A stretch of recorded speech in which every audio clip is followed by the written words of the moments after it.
Dr. Deepika Agarwal, getting you in here, you have a specialization in colposcopy, and that gives you an upper hand in diagnosing cervical cancer, which is also a big, after breast cancer, that's the cancer that is worrisome for the, women population of the country.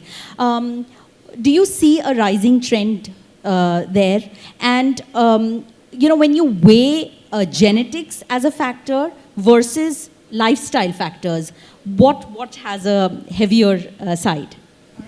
So I think for the sake of the audience, I'll just tell what a colposcopy means. It's a very simple camera examination of the cervix, which is also called as the neck of the womb, right? Where you can actually take some biopsies from there where you are suspecting precancerous cells.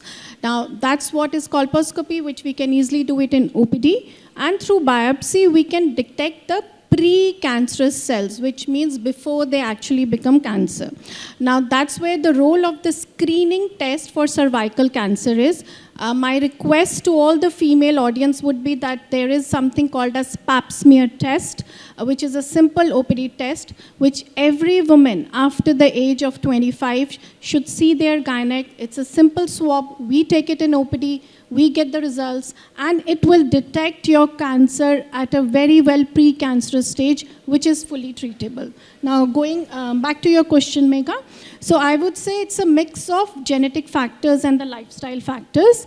It's not something that if a mother had it, then the daughter will have higher risk of cervical cancer. It's more to do with the breast and the ovaries rather than cervix. But the way it works, again, there is a role of mutation of the genes with all these pollutions and chemicals and everything we are talking.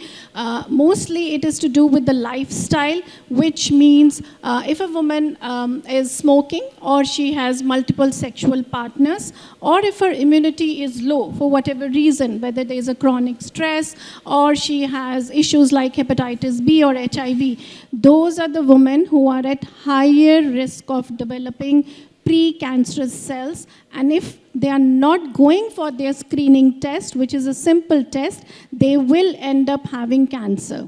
Most of the time, these precancerous cells do not give symptoms, and that's very important for everyone to understand. You will not get symptoms like excessive vaginal discharge or bleeding because these are microscopic cells. Right. So I think this is one message I really want women to understand, that there is a huge role of screening for the cervical cancer. Right, screening, I would say, and regular checks, I think that is going to be important.